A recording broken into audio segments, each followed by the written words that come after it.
maanta barnaamijkeena walaalayaal wuxuu ku saabsan yahay 10 calaamadood oo doonayno inaan ku fasirno waxa loo yaqaano umusibiyaanta. maxaa yeelay waxaan ugu batay su'aasha ku saabsan sheekhow calaamadaha lagu garto maxay tahay waxyaabaan isku arkaa xaalkaygu waa sidaas calaamadaha lagu garto maxay tahay su'aashaasi maadaama aan ugu badato waxaan ugu talagalnay walaalaha in aan u soo gudbiyo 10 calaamadood haweeneydu hadday isku aragto inay leedahay waxa loo yaqaan umusibiya. haddaba 10ka calaamadood si fiican u dhageyso. calaamadaha raggana waan soo wadnaa insha Allah ta'ala oo isku garan karo inuu ciladaas qabo. maxaa yeelay dadkii waxay la rafaadsan yihiin inta badan xanuuno noocaas oo kale oo umusibiyan ay dareemayaan iyo dabaysha waxyaalaha noocaas oo minka iyo wareega la xiriiro isla markaasi dhakhtar ayaa wareeriyay dadka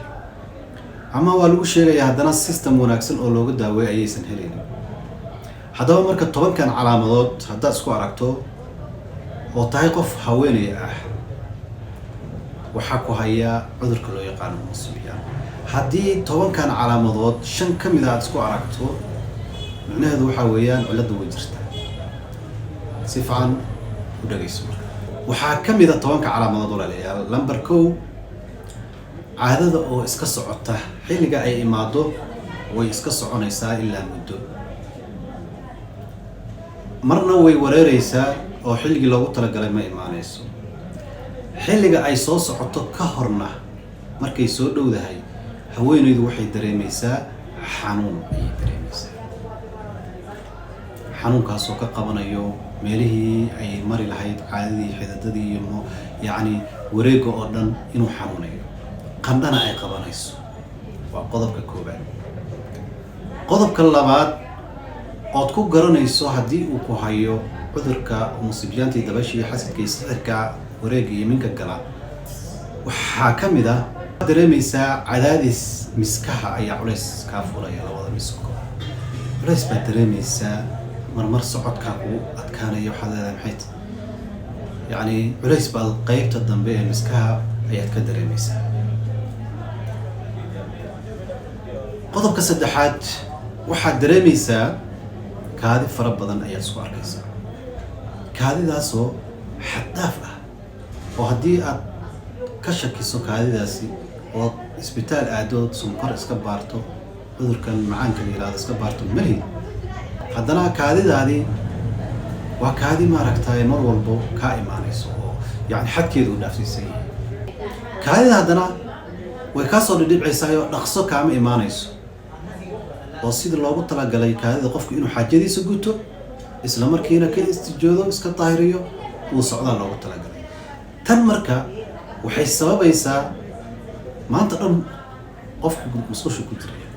maanta oo dhan marka qofku wuxuu ku mashquulayaa kaadidii kama imaanayso si fiican ogama imaanayso wayna haysaa si dirqa ayay uga imaanaysaa kaadidii. qodobkaasina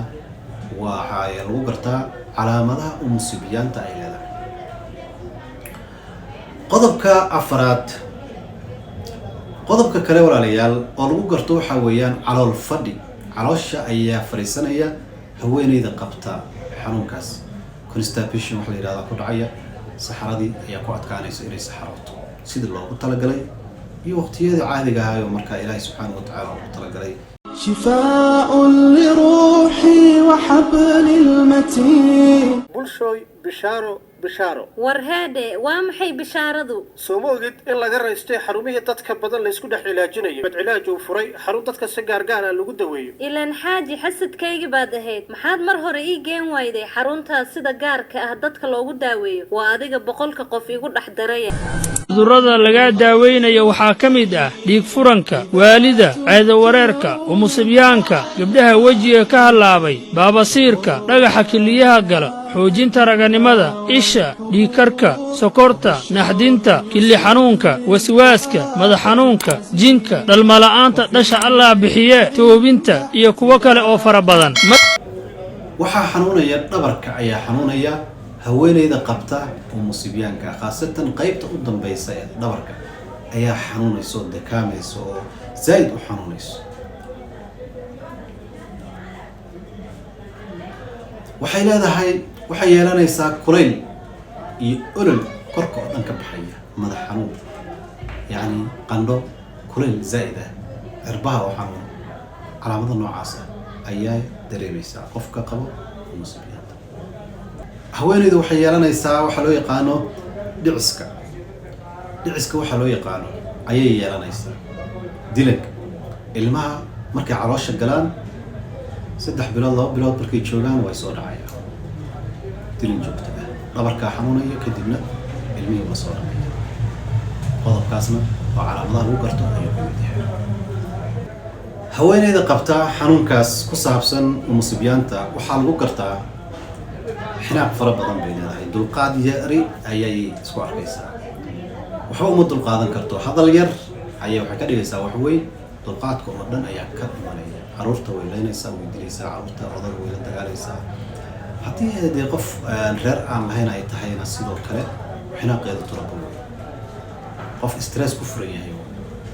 murugaa iska haysa ciladahaas haddaad isku aragto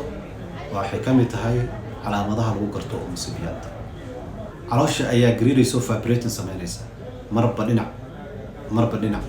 ayay haweeneydu ka dareemaysaa wax dhaqdhaqaaqaya oo shanqaraya ama dekaamayo haweenka qaar waxay u maleeyaan in ay uur leedahay oo kale xagga naasaha oo kale way bararayaan cilad ayaa markaasi saameyn ku yeelanaysa haddaad isku aragto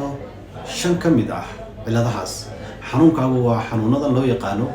dabaysha oo musiibiyanta haddaba sidee ayaad iskaga daaweyn kartaa waxaad iskaga daaweyn kartaa insha allahu tacaala inaad isticmaasho daawooyinkan dhirta ee dabiiciga ee gadaasheeda ka muuqdo kuwooda ugu fiican ee loo isticmaalo cudurrada noocaas oo kale ah dumar badan oo insha allahu tacaala aan idin qashin doono codadkooda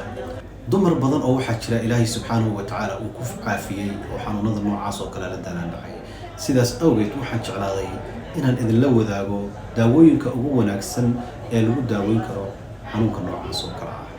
aad baad u mahadsantihiin insha allahu tacaala وبالله التوفيق والسلام عليكم ورحمة الله تعالى وبركاته شفاء لروحي وحبل المتين bulshooy bishaaro warheede waa maxay bishaaradu soo ma ogid in laga raystay xarumihii dadka badan la isku dhex cilaajinayo badcilaaj uu furay xarun dadka si gaargaar ah lagu daweeyo ilaan xaaji xasadkaygi baad ahayd maxaad mar hore ii geen wayday xaruntaas sida gaarka ah dadka loogu daaweeyo waa adiga 100 qof igu dhex daraya cudurrada laga daaweynayo waxaa ka mid ah dhiig furanka waalida ceedawareerka umusiibyaanka gabdhaha wejiga ka halaabay baabasiirka dhagaxa kiliyaha gala xoojinta raganimada isha dhiigkarka sokorta naxdinta kili xanuunka waswaaska madax xanuunka jinka dhalmala'aanta dhasha allah bixiye toobinta iyo kuwo kale oo fara badan